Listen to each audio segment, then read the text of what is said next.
क्या हाल चाल है आपका। उम्मीद है कि आप सब बिल्कुल खैरियत से होंगे, अपने घरों में खुश होंगे, आबाद होंगे और सिक्योर होंगे।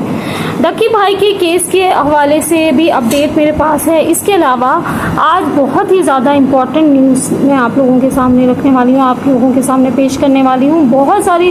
चीज़ें हैं, तो आप लोगों ने वीडियो को लास्ट तक देखना है। तो फ्रेंड्स, मैं सबसे पहले आपको बताती चलूँ, जो कि आपने देखा होगा कि जुए की तशहीर के हवाले से, यानी जुए की एडवर्टाइजमेंट के हवाले से जो है वो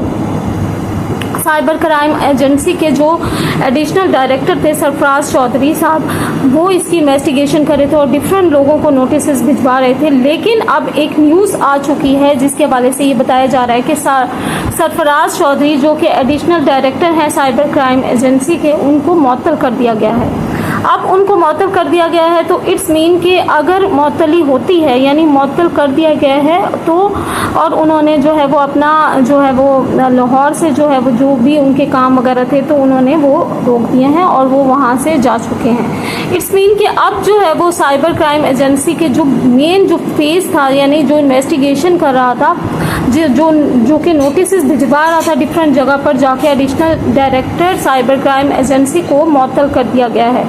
तो इट्स मीन कि अब ये वाला जो इन्वेस्टिगेशन का जो दायरा है वो आई थिंक बहुत सारे और भी लोग होते हैं जो पीछे इन्वेस्टिगेशन कर रहे होते हैं, मगर जो है मेन जो इन्वेस्टिगेशन ऑफिसर था additional director cyber crime agency, जो कह रहे थे कि मैं इन सबको सबसे पैसे सारे वापस कराऊंगा और ये सारे जो भी लोग, जो टिकटॉकर्स, यूट्यूबर्स वगैरह जितने भी लोग हैं, इन सबको जो है वो अदालत में और कटहरे में लेकर आऊँगा और इन सब का एक एक पैसा जो है, जो भी इन्होंने यानी फ्रॉड से कमाया है, उन सब चीज़ों को मैं वापस लेकर आऊँगा। तो अब वो मुअत्तल हो चुके हैं। फ्रेंड्स, बहुत सारी चीज़ें हैं, आपने जैसे कि देखा होगा कि डक्की भाई को उन्होंने गिरफ्तार भी किया था, यानी जुडिशल रिमांड के तौर पर अपने पास भी रखा हुआ था। लेकिन उसके बावजूद अभी काफ़ी सारे और लोगों को नोटिस जा रहे थे और जैसे कि बताया जा रहा था, जिसमें इकरा कबल का नाम था, रजब भट्ट का नाम था, उनके शौहर हरीफ परवेज़ का नाम था। इसके अलावा बहुत सारे जन्नत मिर्ज़ा और मतीरा को भी नोटिस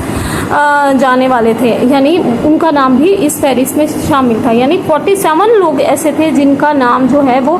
इस वाली सारी इन्वेस्टिगेशन में शामिल था। तो फ्रेंड्स, ये वाला जो है, अब अगर साइबर क्राइम एजेंसी के जो एडिशनल डायरेक्टर हैं, जो मेन इंसान था जो इन्वेस्टिगेशन कर रहा था, अगर उनको मुअत्तल किया गया है तो इट्स मीन कि बहुत ही कोई बड़े लेवल पर जाकर जो है वो ये इन्वेस्टिगेशन को रोका गया है, यानी अगर ऐसा है तो। और इसके अलावा बहुत सारे पहलू हैं डिफरेंट के, उनको क्यों मुअत्तल किया गया है। यानी एक बताया जा रहा है, डिफरेंट सोर्सेज से हमें ये इत्तलात आई हैं कि यानी कि साइबर क्राइम एजेंसी का दरअसल पंजाब में जो है वो जर्नलिस्ट और पुलिस का जो है वो काफ़ी ज़्यादा झगड़ा चल रहा है, ठीक है। तो क्या हुआ कि जर्नलिस्ट जो है वो उनकी यानी पंजाब पुलिस के ख़िलाफ़ जो है वो एप्लीकेशंस लेकर जो है वो साइबर क्राइम एजेंसी पहुँचे, तो उन्होंने वो एप्लीकेशन जो है वो एक्सेप्ट कर ली। बहुत सारे लोग ये कह रहे हैं कि पुलिस के ख़िलाफ़ जो है वो अगर इस तरह की एप्लीकेशन एक्सेप्ट की गई है, तो फिर उनसे पूछा गया कि आपने ये क्यों किया, कि आपने उनकी एप्लीकेशन क्यों एक्सेप्ट की है, उनकी जो तो complaint basically cyber crime agency तो बेसिकली एक कंप्लेंट्स का इदारा है। FIA इस तरह के जो मराकज़ होते हैं या इस तरह के जो हमारे इदारे बने हुए हैं, ये कंप्लेंट्स के ही इदारे हैं। यानी अगर किसी के साथ कुछ भी गलत होता है या कुछ भी होता है तो वो कंप्लेन करने, तो यानी जर्नलिस्ट हजरात जो है वो उनके पास गए तो उन्होंने वो एक्सेप्ट कर ली, जिसके हवाले से ये भी बताया जा रहा है कि जो जर्नलिस्ट और ये पुलिस का जो आपस में जो है वो लड़ाई झगड़ा जो चल रहा है, उसके अंदर बहुत सारे पॉलिटिशियंस भी इन्वॉल्व हैं और जिसकी वजह से I think cyber crime agency के जो एडिशनल डायरेक्टर हैं सरफराज चौधरी, उनको मुअत्तल जो किया गया है, तो उसमें यही बताया जा रहा है कि शायद वो इसी वजह से उनकी मुअत्तली हुई है। तो फ्रेंड्स, ये वाली अभी की अपडेट है, इसमें यही बताया जा रहा है कि अब देखते हैं कि आगे जिस तरह से डक्की भाई या और भी यूट्यूबर्स, टिकटॉकर्स और डिफरेंट इन्फ्लुएंसर हैं जिन्होंने यानी शॉर्ट आउट्स दिए हैं जुए की तशहीर के लिए, एडवर्टाइजमेंट के लिए, तो उनका क्या होता है, क्या उनको भी अब उसी तरह से जो है वो NCCI जो है काम करती है कि क्योंकि अब सरफराज चौधरी जो एडिशनल डायरेक्टर थे साइबर क्राइम एजेंसी के, वो तो मुअत्तल हो चुके हैं। अब क्या होता है, आगे क्या होगी पेशरफ, वो सब चीज़ें मैं आपको बताऊंगी। क्या डकी भाई निकल पाएंगे या फिर उनके खिलाफ उसी तरह से जो है वो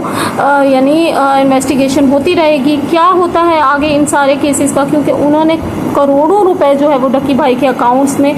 से जो है वो निकलवाए भी हैं और इन्वेस्टिगेशन आगे भी जा रही थी और मनी लॉन्ड्रिंग के हवाले से भी डकी भाई के ऊपर इन्वेस्टिगेशन हो रही थी। तो फ्रेंड्स अब देखते हैं कि अगर एडिशनल डायरेक्टर के मुअत्तल होने के बाद, क्योंकि डिफरेंट और भी ऑफिसर्स होते हैं, ज़रूरी नहीं है कि वो अकेले ही इस इन्वेस्टिगेशन में हों, लेकिन फ्रेंड्स अब देखते हैं कि अगर एक जो बड़ा फेस होता है वो हट जाता है तो उसके बाद आई थिंक केस थोड़ा कमज़ोर भी पड़ना शुरू हो जाता है। तो फ्रेंड्स आगे की पेशरफ्त क्या होती है मैं आप लोगों को अपडेट करती रहूँगी। आप लोगों ने मेरे चैनल को सब्सक्राइब करना है और बेल आइकन को क्लिक करना है ताकि मेरी जब भी नई वीडियो आए आप तक फ़ौरन मौसूल हो जाए। तो फ्रेंड्स मैं चलती हूँ, मैं आपसे मिलूंगी नेक्स्ट वीडियो में। आपने रखना है अपना और अपने पैरों को बहुत सारा ख्याल। टेक केयर, अल्लाह हाफिज़।